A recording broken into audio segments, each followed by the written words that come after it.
Have you been exploring movies at all at home? Well, like I said, my life hasn't changed much, so not really. I just don't have the time anymore because I'm Yeah. not doing a podcast on it. Yeah, I was just curious. Everything's being released at home in some form or fashion. So I've bought Onward, which I did catch in theaters before all this started going down. So I've seen it, but I want to watch it again. And Sonic I saw in theaters, and it's out at home now. So I want to watch that again. I do want to see Sonic. I liked Sonic. If for no other reason than Jim Carrey. I mean, Yeah. goodness, that just looks amazing. Well, and there's almost like some sort of need to support all the people who work so hard to fix Sonic, Yeah, for sure. And I felt that whole thing was silly, but I did think that he looked better when they were done. I will admit. Yeah. But I also he thought looks the like the backlash character. was... He does look more like the character, but I thought the backlash was silly. Oftentimes when you go to a hybrid live action, the character is going to change looks, and that didn't bother me. But he does look good, I think he looks real good with the upgrade, and I know that cost the studio a lot of money, so I definitely want to see that. Mm-hmm. But I was also never like... I like Sonic, but he was never my thing. Mario is my thing, and I've never seen Mario done right ever, except for in the video games. So Right. I'm sort of used to Mario not being done well. I mean, when I was a kid in the 80s, I enjoyed the I was born in the 80s, right? Mm-hmm. Yeah. So I enjoyed like the original hand animated Mario series. I don't know if it was original or not, but it was a animated Mario series, and it was fine, but it was just not... I just don't think Mario lends itself to that. So. Yeah, I mean, I expect we'll get some sort of CGI movie eventually. Now that I think so, it has to happen. Yeah, it has to, and here's hoping they do it right eventually. Maybe. I mean, you're already seeing Mario characters and things like Wreck-It Ralph, where you got Bowser and Wreck-It Ralph and stuff. Yeah. So he's definitely a cultural icon. I think that there is hesitancy because of like the Mario movie and stuff. Oh, that thing is so awful. I've only seen that like one time. When I was a kid. I haven't gotten through it, honestly. It's so bad. Yeah, it's not good. Okay, let's go ahead and do this. Okay, let's do it.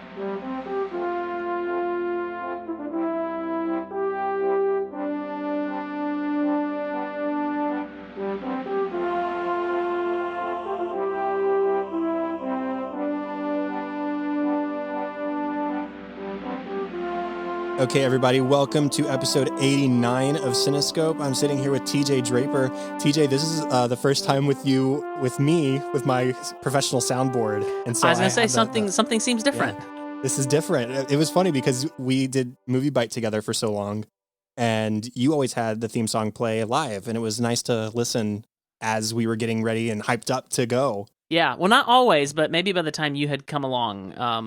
Maybe so. Because that's when I at some point I was using my church's soundboard for a while, and then I bought one because I had to return the church's soundboard. So yeah. It's a lot of fun. Yeah, how are you doing? I'm doing well. As we were discussing before we played the intro music, I'm very busy, and I'm very fortunate in that way, even despite everything that's going on in the world. And so I'm actually, just like everybody else, I need a distraction because on top of worrying about the world and the things that are going on, I am also still very busy, and so I'm a little stressed out, and so watching some comfort movies that I have grown up with is really fun. Yeah, it was funny because you actually reached out to me, and you were like, are you ready to talk about Star Trek now? well, I never miss a chance to try to bring people into the culture of Star Trek. Yes. So we are going to be talking about Star Trek here in just a moment. I want to do one quick plug, and then I'll talk about it more later. Okay. I just launched a Patreon page for Cinescope. And very nice. There are various benefits available to people who are interested in supporting the podcast financially. I'll go over those maybe a little bit later. But for now, just know that the link will be in the show notes, and I'll talk about it at the end of the show. I don't want to take your time on it now because I want to get to talking about Star Trek. So let's go ahead and do this. TJ, are you ready? I'm ready. Now, to remind me and our listeners and you and everybody else, I guess, you have watched with me Star Trek 2 and then Star Trek 4. We skipped 3, but we kind of put it in there and talked about it a little in our Star Trek 4 episode, and I think we're about to do the same thing. Yes, we are. Essentially. So it's funny, I was realizing earlier that I haven't still seen the motion picture, the first one.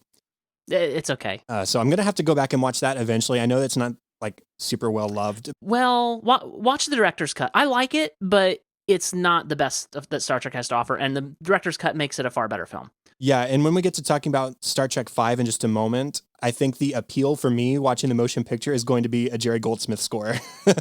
For sure. It is definitely the best thing about both Star Trek 1 and 5. Okay, let's go over some stats real quick, and then we'll start getting into things. So we're talking about Star Trek VI, The Undiscovered Country.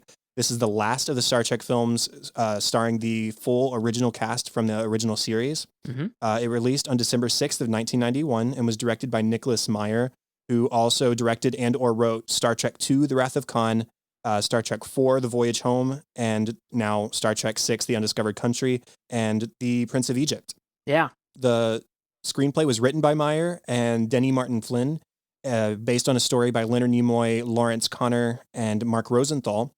The music is by Cliff Idleman, and this made me roll my eyes when I was first reading it, but after watching the film and hearing the score, I'm not rolling my eyes so hard anymore. But it's a great is well score. known for the scores for the films Christopher Columbus, The Discovery, Free Willy 3, The Rescue, the Lizzie McGuire movie, The Sisterhood of the Traveling Pants, and He's Just Not Into You. He's Just Not That Into You, and Big Miracle. So I actually didn't know this, and I wish that I didn't.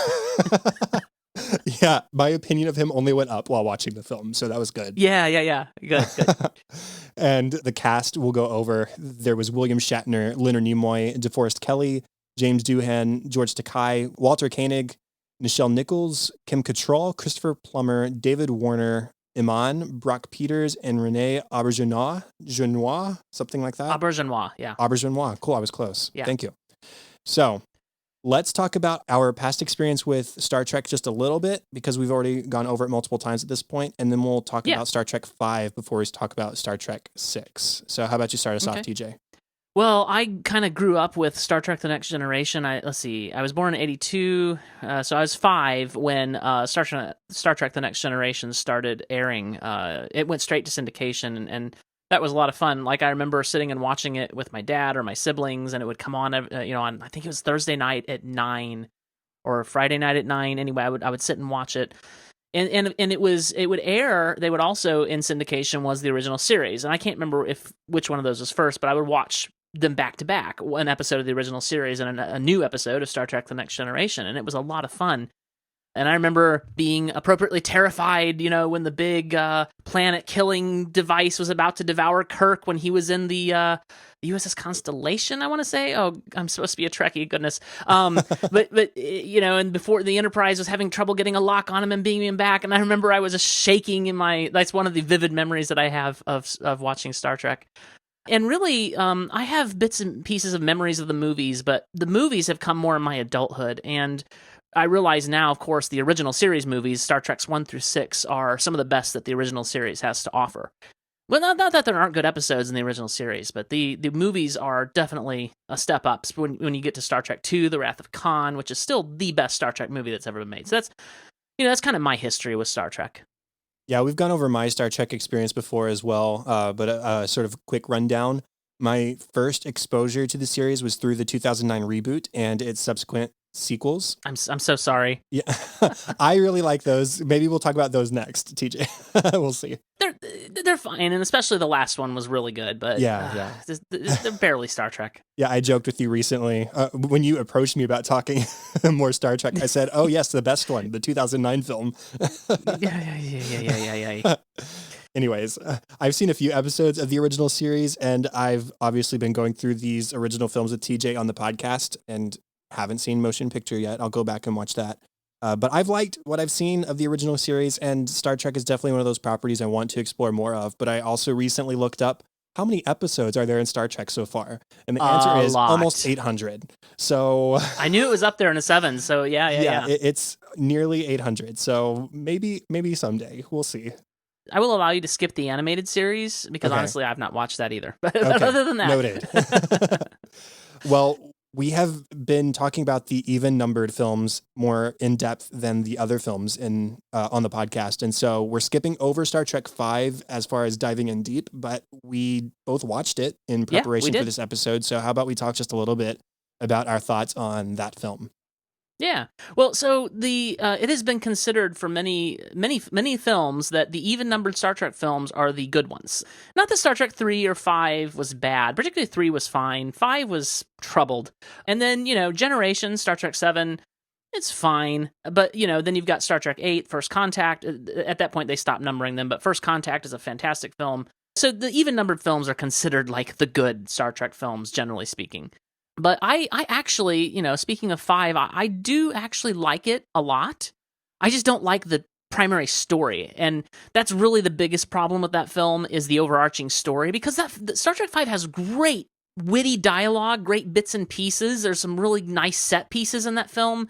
I love everything that happens around the campfire, both at the beginning and at the end. Just wonderful banter between our three kind of primary characters. It's Spock and McCoy. I'm sorry, Doctor. Were we having fun? It's just wonderful, wonderful, and it's Spock and Kirk and McCoy like in their like element. All the stuff in the brig is great. Jim, if you want to punish him, why don't you throw him in the brig? It's just wonderful. And you have also the undercurrent of the whole Spock-Cybok relationship, the whole half-brother thing, and there's some wonder, you are under arrest for 17 violations of neutral zone Spock, I didn't know you developed a sense of humor. There's some great moments in the film, and I would even say a lot of the film brings us back more in tone to the original series, which is interesting.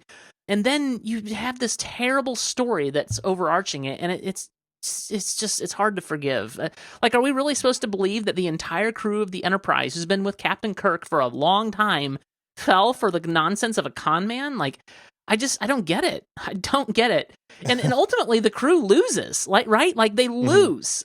And Cybok takes them to this planet and they escape from the alien masquerading as God by the skin of their teeth. Right. And it's just terrible. A terrible story. My experience, it was my first time watching. I honestly thought it was fine, but that's from the perspective of someone who still isn't very entrenched in the Star Trek fandom. And it isn't my biggest takeaway was it wasn't memorable, except for some bad special effects, I guess. Oh yes, the visual effects. Did you read anything about what happened with the visual effects in this film? No, I didn't actually. So ILM has done, up until Star Trek V, had done all of the effects for all the Star Trek films, the visual effects. That was their thing.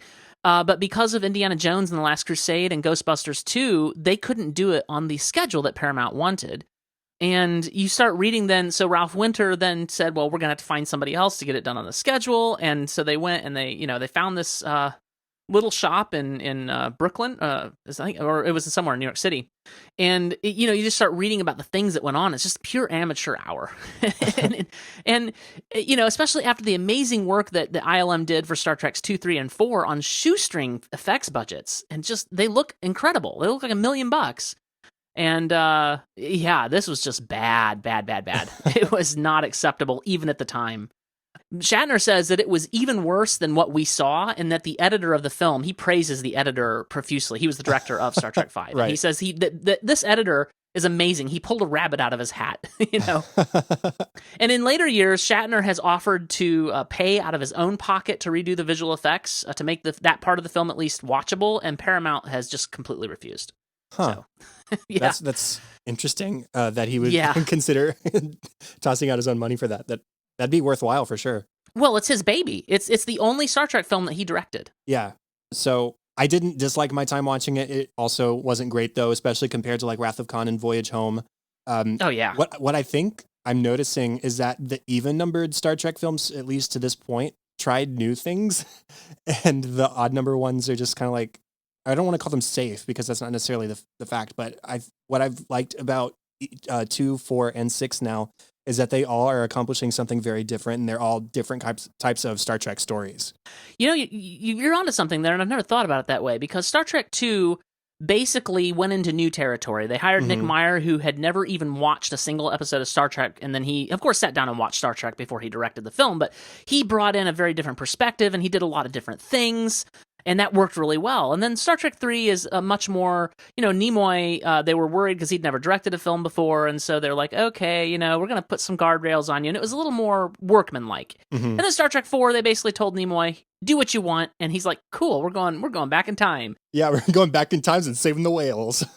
Yeah, Star Trek 5, I think, is a retread of, you could very easily see the plot of this episode being something the original series would have done as an episode, a 1-hour episode instead of a 2-hour film. And so it was kind of a retread. And then, like you say, Star Trek 6, very new territory for Star Trek, explored. I'm not that, we'll get into Star Trek 6, but exploring themes is not new to Star Trek, but the way it went about it is very new for Star Trek. So yeah, wonderful. I do want to give praise. So Jerry Goldsmith scored Star Trek the Motion Picture, wonderful score on a little bit more lackluster film, who was brought in again to score this film, which again is a lackluster film, but an amazing score. Like, I listen to the score all the time, and he did some wonderful new things. He brought back some themes, but he also introduced some new themes and some new instruments, and just a wonderful score. Yeah, the score really stood out to me while I was watching. And so I'm looking forward to exploring that more as well. Yeah, and since you haven't seen the motion picture, the two big themes that he brought back, of course, was the main theme that opened the film, and then the Klingon theme, da, da, da, da, da, da, da, da. So that it's a wonderful theme, but he made it so much more lively here, because Star Trek the Motion Picture was a more muted film, and this is a more lively film. And he brought in that crying ram's horn and the more drumming, like, instrumentation in the background, and I really like it. Yeah, I think I have the motion picture score on vinyl, possibly. Oh, wow. So, goodness. Yeah, I'll have to see if I can pull it out, maybe. But anyways, that's our thoughts on Star Trek 5. Let's go ahead and go into Star Trek 6. So what about the story stands out to you here? Well, so the story, it's clearly allegorical. It's clearly a film that deals with racism, xenophobia, dealing with other cultures, peace, and when you've lived at odds with some culture for so long and you're used to thinking of them as the enemy, does this sound familiar? Then you become comfortable in that. And this film represents learning to think outside of that box. And you take a character like Kirk and a character like McCoy, even, who has his own prejudices, and Chekhov has his prejudices, and Spock in his way has his prejudices. And you take these older characters who have been our heroes for so long, and you see them wrestling with this, and you're like, it's okay to wrestle with this. It's okay to recognize, you know what? My journey's not complete. I need to rethink how I feel about this race and this culture. And it's something that no other TOS film has done before. TOS or Star Trek in general, at least up to this point with the original series. The Next Generation had started to deal with stuff like that, but it's sort of its own thing. And this is being done on the big screen in a film with heroes that we've been with for so long. And that's what this film represents to me is Nick Meyer is not a subtle director by any stretch of the imagination, and yet somehow in this film it all just works, and it works so well. I like how from the very start of the film that it's going to be really different. It starts more ominously, first off, from the overture that you hear from Idleman's score, but even when we start getting into the actual movie, you have Sulu in charge of his own ship. He's separate from the rest of the crew. Yep. And so automatically it's like, okay, what's going on? I don't know what to think of this, because there's no Kirk, there's no Spock. It's just Sulu and his crew, separate from the people we're all familiar with. And so the way the film goes from there and then brings Sulu back later is really different. And I like that. You also understand the sort of gravity of the dispute between the Federation and the Klingons, even for somebody like me who doesn't have the history of their conflict in the series over the years. And so you really felt Kirk's hatred for the Klingons here and understood why it was so much for Spock to have volunteered Kirk to help with these negotiations. Well, and it's done in such a way that we, even though you are somewhat repulsed, when Kirk says, let them die, you're somewhat repulsed, but you're also like, well, these people, and you have to put yourself in Kirk's mindset to say this, but these people, I'm using quotes, they killed, a member of this race killed Kirk's son in Star Trek 3. And so he's had, how many years has it been since Star Trek 3? 10, 15 years or whatever it is in the universe to become bitter about this. And so you have that background where the Klingons have been the enemies of the Federation, but then it's become personal and it's become real to Kirk. And so it's done in a very sympathetic way, and in a way that kind of gets to you and makes you realize, oh, if Kirk, as my hero, as the hero of our story, can come to where he comes by the end of the film, we can too. Absolutely. And then just the arch of the story here. We talked about how 2, 4, and 6 are all different kind of Star Trek films. We talked about how Wrath of Khan is almost like a submarine movie where the action is very slow paced and deliberate. And then you have 4, which was a time travel movie. So that's completely out of left field. And now here we have a mystery. And I love the mystery, even from like the moments where it was first getting started after the Klingons have left back to their ship from the dinner, and the first torpedo gets fired from the Enterprise, and what's happening? Who fired this torpedo? And you see the panic happening in Kirk's eyes because this is everything falling apart in front of him, and he's going to be held responsible. Yeah, he's going to be held responsible, and because of the way he's been acting, you can see it, he feels it, he knows that it's not beyond a reasonable conclusion that he might have somehow done this. Right, absolutely. So there's that aspect too. And then you see the mysterious figures showing up on the Klingon ship to assassinate the Chancellor. And so there's that setup right there. And then the whole rest of the film is like a detective story where they're following clues and discovering secrets. And I loved that. That was so cool. And the cinematography in this film is so great. You've got that scene where, it's during the trial, the show trial, and you cut from the trial to the bridge of the Enterprise, and it's kind of focused on Chekhov, but then they talk about the boots. Right? They appeared to be wearing magnetic boots. And then the rack focus shifts from Chekhov to Spock, and you kind of see him perk up, and he goes, "Gravity boots." And you can see the wheels turning as he's figuring out this mystery. Like he's putting the pieces together, Did you have anything else to say about the story before we got to the characters? Yeah, I mean, I think that the story, it really obviously drives this film in such a way, like you get to the end and you see Kirk standing there with the new Chancellor, the former Chancellor's daughter, Azetbur, and he can barely look her in the eyes as he says, "Some people can be frightened of change. I was," and it's such a wonderful story that leads you to this wonderful conclusion for a send-off for this cast. It's so good. That's what I have to say about this story, is that it is the best possible way they could. It is my second favorite Star Trek film, and it is the best possible way they could have sent this crew off. Yeah, I have a lot of feelings about the ending that I'll get to later. But let's talk about Kirk. So we already talked about this a little bit. His resentment at having to fulfill this assignment is really clear. And he's struggling to overcome his biases and his anger towards Klingons, in contrast with his duties as a member of Starfleet and as a captain of a ship because of the death of his son. And then the death of the Chancellor in the midst of these negotiations, he has a small speech about this to Spock in the film. It reveals to himself just how far his anger reaches, because he'd never even considered for a moment that the Chancellor was genuine in his want for peace. No, it's so that scene in Spock's quarters is so moving.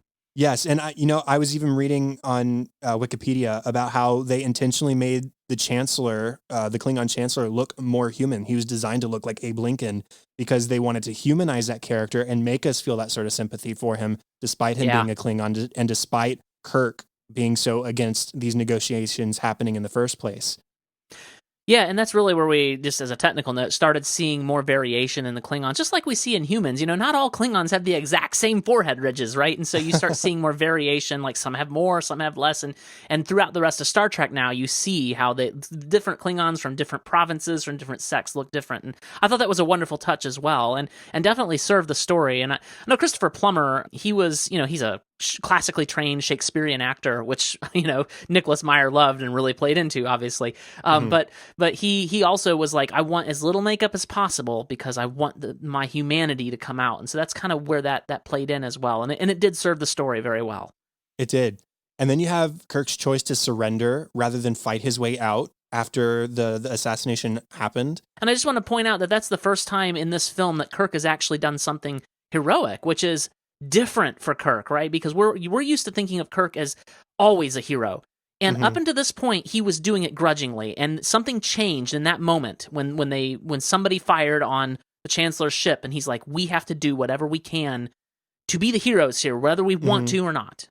Yeah, I really admired that, and it surprised me at first, not because I didn't think Kirk was capable of something like that, but to see the depths to which he genuinely believes that something may have been his fault, and the way he accepts that responsibility as captain and tries to avoid further bloodshed, whether it's of his crew or of the Klingon crew. It really spoke to the emotional turmoil he was going through at that moment. Yeah, and it speaks to the good qualities of a leader, despite the fact that he has flaws, which we have seen thus far in the film. Like, he still has those hero qualities and those qualities of a leader that have honestly inspired me, as you know, and a generation of people who grew up with Captain Kirk and then Picard later. Like, you see that here. It's still on display. It's still there, despite the bitterness that has grown in him. This quality that has always inspired us to be better and to be more like Kirk. That's still there. What else about Kirk? Well, you know, we've talked mostly just about Kirk himself, but there's also, you know, Kirk's relationship with Spock, where you see throughout the beginning of this film how the decisions Spock makes, which are good decisions and the right decisions, and yet he did it sort of in arrogance and over in his own corner and by himself, and he didn't consult with his captain, although technically Spock is a captain himself, but in terms of rank, but like, you know what I mean? He didn't consult with his friends, and he volunteered, like it was hubris, it really was, and he didn't consider the effect that he was having on Kirk. And so you see this sort of broken relationship of these two friends, you know, who one sacrificed himself for the other, and then the other sacrificed himself for him, and so they're these blood friends, and yet, you know, here in these moments in the beginning, the first half of the film, they're at odds. You know, you have that wonderfully tense scene where Kirk invites the Klingons over for dinner, and you know, you see the look on his face when he accepts, and he's like, "Well, we'll make arrangements to have you beamed aboard." And then he walks by Spock, and you know, he says, "I hope you're happy." You know, it's just this wonderful tension, wonderful in terms of the storytelling, tension between these two old friends, and Kirk has to work through that and how his prejudice leads him to be bitter even with his good friend. And then there's that speech we mentioned earlier where Spock is sort of sulking in his quarters, and he says, "Oh, I like it to be dark. Please don't turn the lights on." And he apologizes to Kirk for all of this happening. And Kirk then stands up and says, "No, you did the right thing. And this is something that I have had to overcome in myself. And now here we are." I really like that. Yeah, for sure.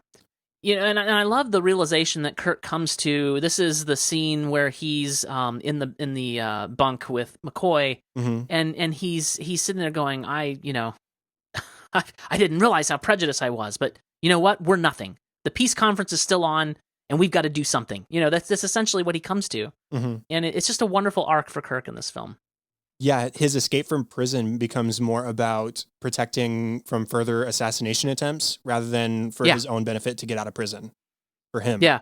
Well, and you also, even though Kirk and Spock have been at odds, you have that moment where, Spock says to Valeris or Uhura, I can't remember which one, or maybe both of them, I don't remember, but he says, it was Uhura and Scotty. He says, "If I know the captain, he is deep into planning his escape." You know, cut to, of course, Kirk is being beaten up, which is wonderful. But also, it's true, right? He knows his captain. He knows what's going on. He's going to do whatever it takes to get to him. Mm-hmm.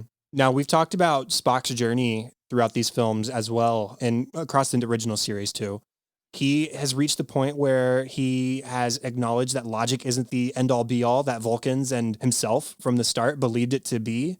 His journey across the series and across the films has been to sort of move past his Vulcan side and embracing more of his human side, which means responding more emotionally to situations and not always taking the strictly logical approach. And he even talks with Valeris about that.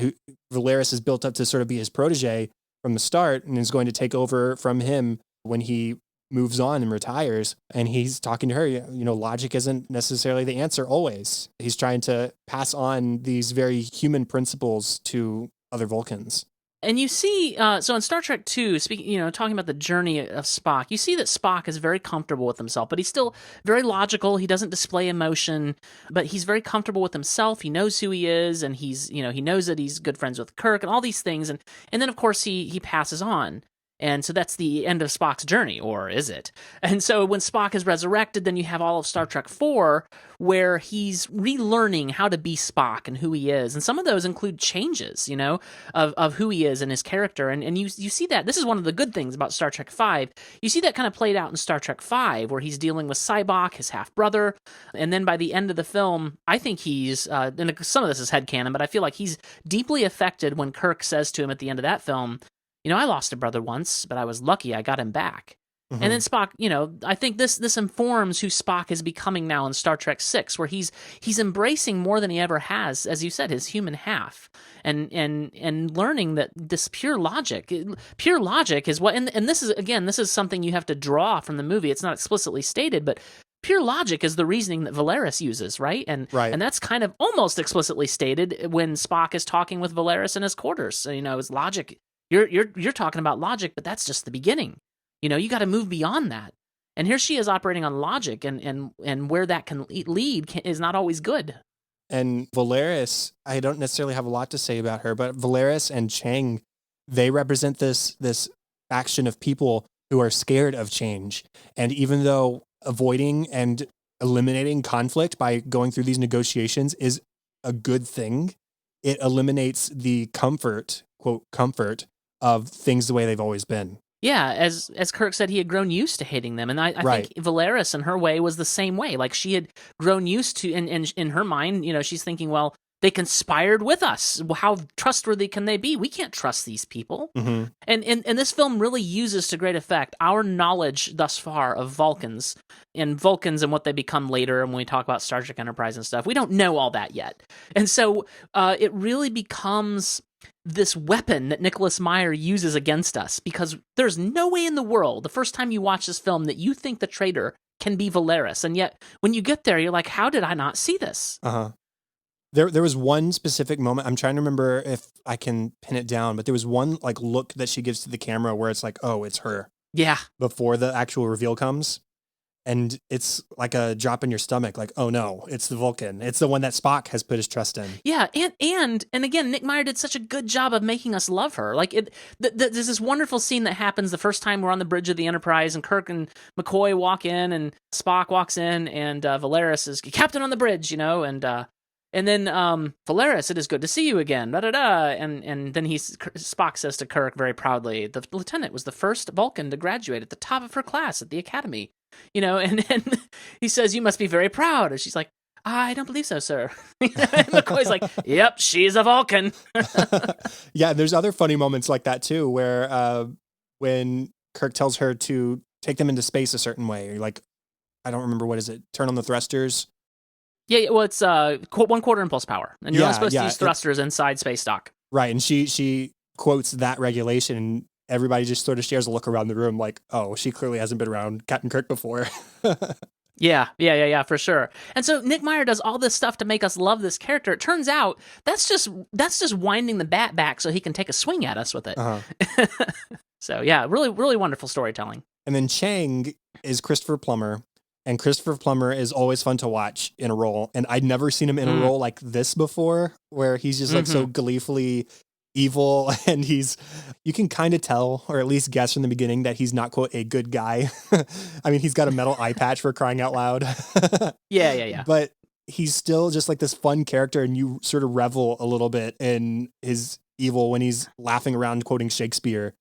I really liked him. No, I don't think you were ever supposed to think he was a good guy, but no. Nick Meyer, as I said, he's not subtle. but it is that you kind of forgive it, because this is Christopher Plummer chewing the scenery, and it's just amazing. It is. And then you have Gorkon, yeah, who is the Chancellor, and we have reason to doubt his motivations from the start because he's Klingon, and we know Kirk's feelings on the matter, and we know the history of the animosity of his people. But then we come to discover when he's assassinated, he truly does represent the, quote, undiscovered country and the possibility of growth in the future. And what I admired was that when his daughter took on the role of Chancellor after he passed, she was willing to continue the pursuits of her father, even in his death. Like, she didn't all of a sudden change her mind or try and steer away from peace because her father was killed. Yeah, he's a really good character. And And you're right, the first time you watch the film, which is so hard for me to put myself in that mindset, but you don't know whether to trust him or not. Right. And he does represent some of the best that this film has to offer in terms of the goodness of character. Mm-hmm. And we don't get to see much of him, but what we do see of him is played wonderfully by David Warner, who, fun fact, was also in the previous film as Talbot. Right, I noticed that. Yeah, so but very different look here, so you can kind of get away with it. And he's such a wonderful actor. He also played a bad guy in Star Trek: The Next Generation. A wonderful episode of Star Trek: The Next Generation. 2 of them, in fact. It was a 2-parter. But yeah, really, really wonderfully brought to life by David Warner. Any other characters to talk about? Let's see. Well, I think McCoy is an interesting character, and I mean, as the film franchise has progressed, he's become. Even though, like, in real life, D. Kelly was a very, you see him in interviews, and he's just a wonderful Southern gentleman, always very polite and nice, and not a mean bone in his body, and yet when he's playing McCoy, he's such an irascible, cranky character, and he becomes more and more so, and you see this at the beginning of the film, right, where he's like, where Admiral Cartwright's like, I don't know whether to congratulate you or not, Jim, and McCoy's like, I wouldn't, and it's just, he's so wonderfully irascible, and he's kind of struggling with his own, thoughts and feelings on this matter. And as he says to Spock in this wonderful line at the end of the film, well, they don't arrest people for having feelings. So but you see, too, the growth of him as a character through this as well. He's more, I think, because his friend Kirk was hurt so badly and his son was killed by the Klingons, he's basically just on Kirk's side, but he's on this journey with Kirk as well. And I don't know, I always like McCoy.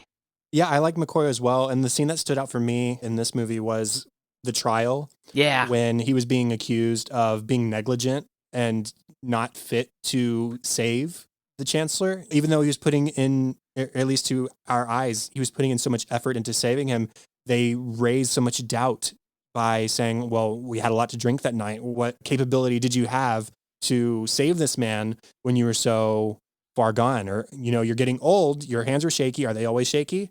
And so they were planting so much doubt for the judge, but also for Bones himself. And you can definitely see he's unnerved. At the beginning of the trial, he's basically, he knows it's a show trial and he's playing along, right? And But then when Chang is telling him, may I ask, do your hands shake? And you can see just how unnerved he is, that not just unnerved, it's more like it's an assault upon his dignity that he wasn't doing everything he could to save a patient. And right. And it's just, it's a wonderful performance, as always, by DeForest Kelley as Bones.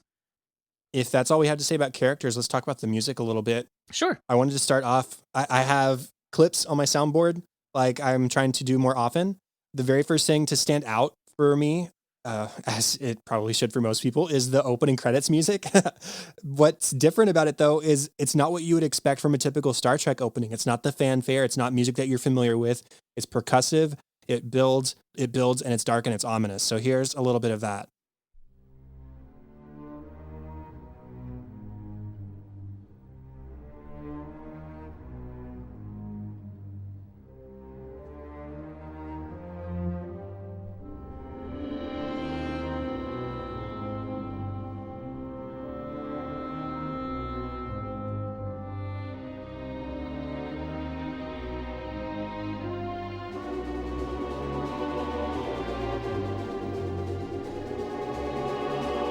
Okay, so that's the start of it.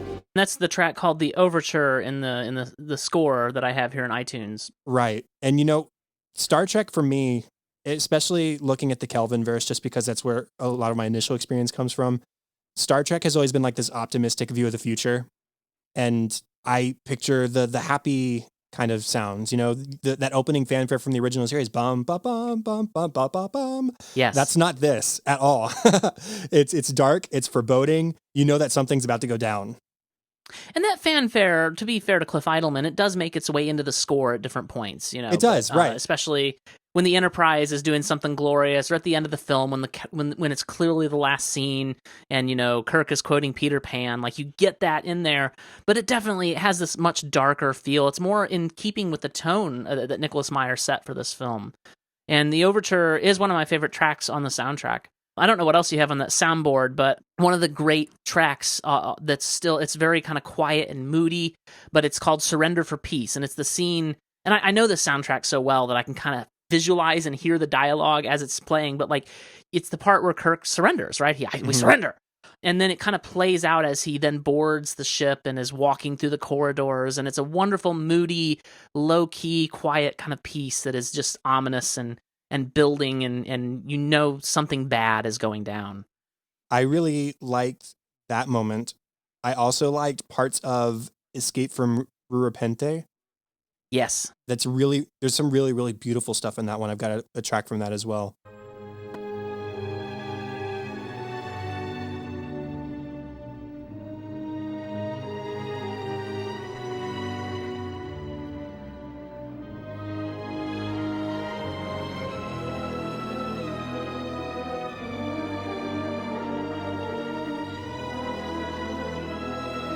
That part is while they're escaping and they're walking through the landscape, and you just have these wide shots. It's really beautiful. Yeah. Oh, I can see it in my head.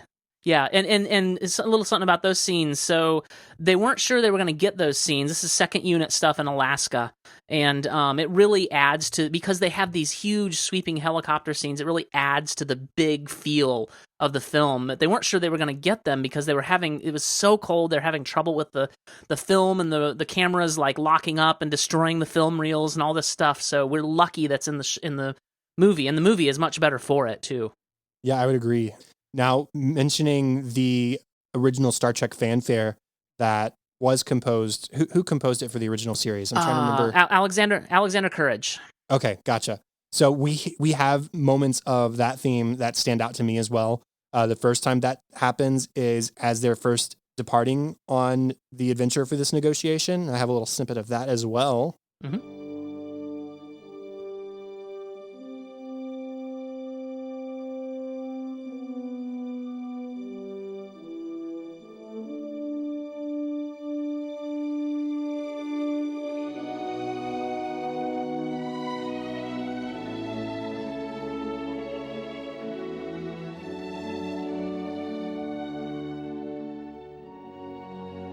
I'm going to leave it playing, but I'm going to bring it down a little bit so I can talk over it. Something I think that Eidelman did really well, that I think that Giacchino also did really well, I don't know if you agree with me here, is taking that original material from the original series and then combining it with his own new stuff. And so you have this really beautiful lyrical theme here that Eidelman has composed, interspersed with bits of the original theme. And I love when composers do that. Giacchino, I think, does that to great effect in the 2009 film as well. I think all the scores for Star Trek do that to some extent. I think Goldsmith was a master at it. James Horner did it a few times, and it was really well done. But yeah, he uses it to great effect here. It's a wonderful, beautiful score that does incorporate some of those original elements. I don't think Giacchino's as good at it, but he does it as well.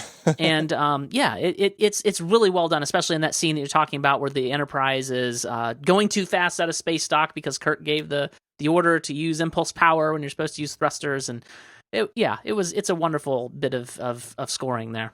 And I have one more clip, which is similar, and it comes at the end of the film. And I really wanted to highlight this moment because it was really impressive to me how it made me feel such nostalgia for characters that I don't have a lot of history with. They're standing at the bridge of the Enterprise together one last time. You know it's the last time. There's echoes of the main theme and fanfare from the original series as Shatner is giving that final voiceover. And then there's music that plays as the signatures from the original cast members appear before the official credits. It's just a really special moment that made me like teary-eyed, and it didn't make sense for me to get teary-eyed. I haven't been watching Star Trek since I was a kid. It made me emotional despite my lack of history with the characters. And so it was a really great highlight of how music can be used to enhance a mood and enhance a feeling. It can, but I think there's also something, even if you haven't spent a lot of time with these characters and knowing kind of this is the last time. And it really was. It was the last time they stood on that bridge together. It was. And it's a shame that Sulu wasn't there too. I mean, they had that really nice goodbye with Sulu, but it just would have to have him there in the picture with everybody else. Yeah, for sure. I'll go ahead and play that moment, and then if you have anything else, it'll be your turn.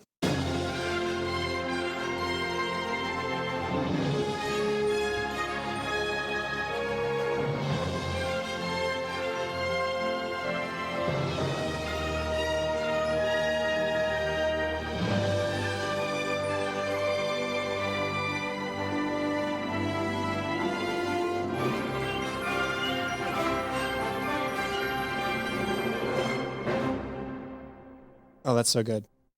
Did you have any other musical moments that stand out to you? The biggest one is the big finale track of the let me see if I can find the track name here. Yeah, it's a 3-part track, at least in the soundtrack I have. There's been different editions of this soundtrack. Mine is the expanded whatever. Mm-hmm. It's the Battle for Peace / the Final Chance for Peace / the Final Count. So it's really the Battle for Peace, and it's a wonderful, tension-filled scoring.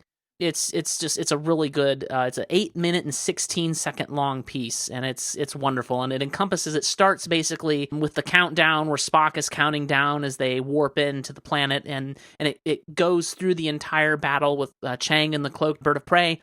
And it ends kind of with Kirk beaming down and the crew beaming down and saving the day. And there's some of the good tracks too. Mind Meld is really good. Dining on Ashes, that scene with where Kirk says "Dining on Ashes, Spock," Yeah, so it's a wonderful score. It's a different score for Star Trek, and it's the most unique of the Star Trek scores, I would say. But it's a wonderful score. Yeah, and like I said, it gave me a new level of respect for the composer from Sisterhood of the Traveling Pants. Goodness sake, seeing the other stuff he's done, I didn't even know that. Yeah. So I'm going to enjoy listening to that score as well. Now, going into our final discussion topic, we have the impact of the film, whether it's takeaways or themes that we want to discuss. And I'll go ahead and start off. The greater theme, I think, is the capacity for change.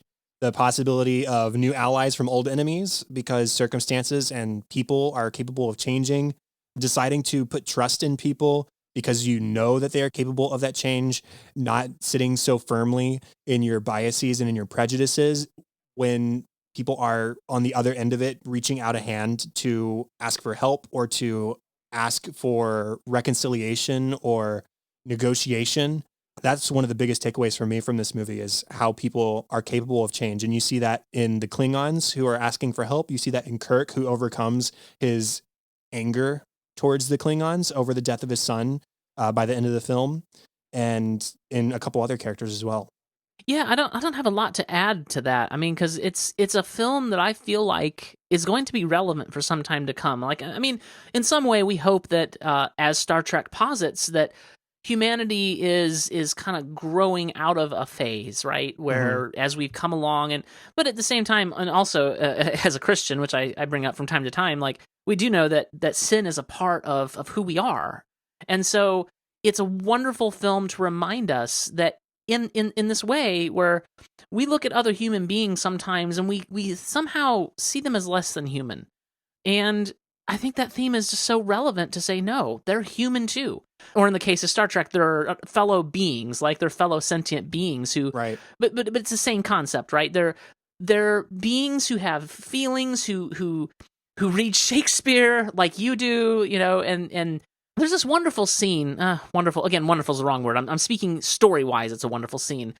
So Brock Peters plays Admiral Cartwright, who we saw in Star Trek 4. He's kind of he didn't have a lot to do in Star Trek 4, but he's kind of a known figure, and he's kind of we think of these wonderful people in Starfleet, these admirals who are good and upright people, and he's giving this speech at the table at the meeting, the big secret meeting where they're sending Kirk off to meet up with Cronus One, and he says, he spews all this stuff, and it's the scene where he calls Klingons the alien trash of the galaxy. And I was watching an interview where Nick Meyer said that Brock Peters, he loved the scene, he recognized the importance of it, and yet because of who Brock Peters is and the era he grew up in, he had a hard time saying those lines. And then hearing that interview just made me so sad for some of the racist stuff that's happened in the past in this country and around the world. And I think that the message that this film has for us is still so poignant. And I'm proud of how far we've come, but there's still road ahead of us, I guess is what I'm saying. Yeah, I was reading about that moment with Brock Peters as well. And what I read was that he couldn't even do like the whole speech in one take because it was so like difficult for him. Right. Which, I mean, yeah, I think that says enough on its own, honestly. Yeah. Brock Peters also known for playing the role of Tom Robinson in To Kill a Mockingbird. Which is a great film. Yeah. So, and I'm making sure. Yeah, he passed in 2005, so we lost a wonderful actor there. Another takeaway is the trust that you can place in friends. You have Spock who sort of trusts in Kirk's ability to overcome his prejudices to aid in negotiations with the Klingons, which is why he vouches for him despite Kirk's disdain for them. You have Sulu, who doesn't hesitate to help Kirk and the Enterprise in stopping further assassination attempts, despite the potential legal ramifications because of their history as crewmates. Like, even though Kirk and Spock and crew are in trouble because of what went down at the negotiations with the Chancellor, he says, oh, to hell with that. I'm going to aid these guys and help these guys out and help them figure things out. Yeah. You have hearing problems, mister. That was good. Absolutely. I really, I agree with that, all that. And then the way you see them all standing together at the end of the film, these are people who've gone on a journey together. And that sort of leads me into sort of my last point, which is just the metaphor of the title as it applies to the cast of the film. They'd been filming Star Trek together at this point for like 25 years, right? 67 was when the first, the original series premiered. And this is 91. They were getting old. Yeah. They'd been doing this together for a long time, and it was largely time for them to move on. For some to retirement. DeForest Kelley was 71 years old at the time. Yeah. Others were moving on to just a new part of their career, sans Star Trek.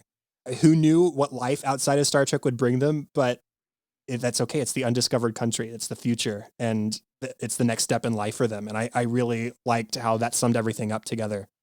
Leonard Nimoy talks about how this film, there were so many moments, at least for him, while he was filming it, while they were writing the story and all these things, and he was the executive producer, and so there were moments where reality and story kind of blended together for him. And he talks about how when he did the scene in the quarters with Kirk, and he asks Kirk, is it possible that we've grown so old and inflexible that we've outlived our usefulness? And he said he felt like the curtain had sort of dropped, and he was asking that of his fellow actor, William Shatner. And it was like a blending of Spock and Leonard Nimoy. And it's fun to read about that sort of thing. Did you have any other impact moments or maybe like favorite scenes or anything like that stand out that we haven't talked about already? I think we might have covered, it's hard to pick a favorite scene too, because like there's so many good scenes in this film. The dinner, it's just so wonderfully tension-filled, and trading barbs, and, it's well, I see we have a long way to go, And then there's that scene when they're in the transporter room, and Kirk's like, and you can tell he's drank too much. He can barely keep his eyes. He's like, we must do this again sometime, and of course they beam away, and Scotty's like, thank God, terrible table manners. And, Spock is so frosty. He's like, I doubt our own behavior will distinguish us in the annals of diplomacy. It's just so good. I just have a final thought or so on the experience. I've really appreciated the journey through the films as further exposure to Star Trek. And again, it's a universe I want to explore.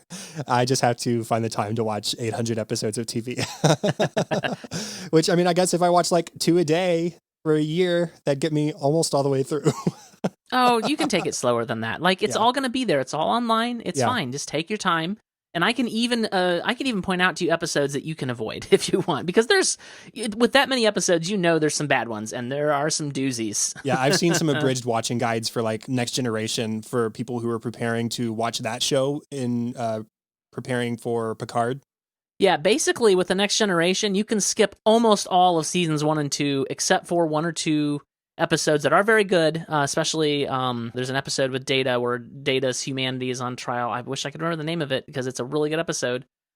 Measure of a Man. There we go. The Measure of a Man. It's a fantastic. It's like one of the few good episodes in the first 2 seasons of Next Gen. I don't know how that show survived with the first 2 seasons it had. Anyway. Well, if that's all we have to say, that's the end of the 89th episode of Cinescope. Thanks for joining me, TJ. It was wonderful to talk to you about this film. I wasn't even sure, as I was taking my notes, I'm like, I'm so familiar with this film, I don't even know how to talk about it. Yeah, I've had that feeling before. Well. Yeah, like Back to the Future is one of those.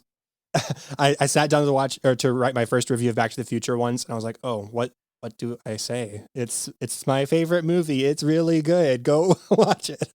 Yeah, it's a weird position to be in. And I felt that way with Star Trek 2, if I remember right as well. So it's difficult because you're like, I feel like we've already talked about all this, but I know a lot of people are tuning in to hear what I have to think about this. So How do you talk about it? Yeah. Well, let's go ahead and go over some contact information. Facebook.com/Cinescope Podcast or @Cinescope Pod on Twitter. Please go over to Apple Podcasts, rate and review, and subscribe so you're notified of new episodes as they come out. If you have longer form feedback or ideas, you can email thecinescopepodcast@gmail.com. And as I teased earlier, I just launched a Patreon page for the podcast. If you're not aware of what Patreon is, I don't know how, but what Patreon is a subscription service, basically, where you can choose to support the podcast and me for a certain amount of money every month. $1, $3, $5, or $10 are, I think, the tiers I have set up. And there are various bonuses that you get from those tiers. There's just a simple thank you, and there's logo stickers, there's bonus episodes. Like we had some extended conversation before we started talking about Star Trek today, and we'll probably talk even a little bit more after we're finished talking about Star Trek today. And that will be condensed into a bonus episode for people who want to hear more stuff. I'm just going to try and make it as valuable for you and your time as I can. So head over to Patreon. The link is in the podcast show notes, or you can go to patreon.com/Cinescope Pod. And that's all I got to say about plugs. TJ, how about you? Where can people find you online? Well, first of all, I recommend helping Chad out with Patreon, because I can tell you, having done hundreds of episodes and, of podcasts, and having to kind of lay it aside because it wasn't making me money, it takes a lot of work and effort to do a podcast. It does. So go support Chad. Thank you, TJ. I don't really have much to plug. I guess you can follow me on Twitter. I'm TJ Draper Pro there. You'll get an earful of all kinds of whatever's on my mind. Really, it's kind of a stream of consciousness. Like right now, I have a new iPad, and it's both good and bad. Apple is frustrating sometimes, and I'm complaining about that a lot right now.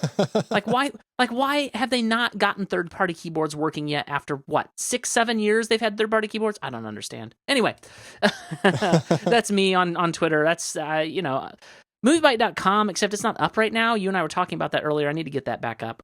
Yeah. I am talking about launching a new podcast, but it's still very early days. But if that goes up, that'll be on nightowl.fm.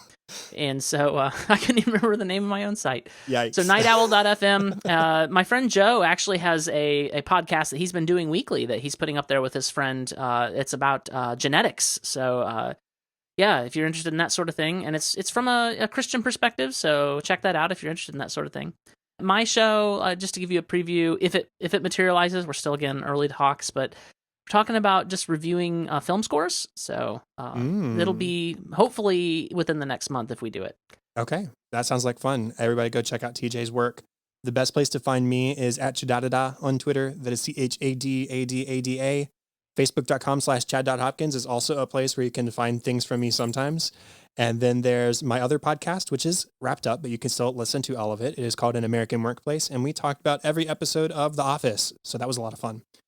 Show notes and contact information, including the link to that Patreon page, can be found at thecinescopepodcast.com. And that is all. Thank you, TJ. It was nice to sort of close out this Star Trek journey, although there's still lots more we could talk about. We've closed out the original series. That's right. We have. It was a lot of fun. It was. Thank you. Talk to you next time. Have fun, everybody, and celebrate movies. Bye.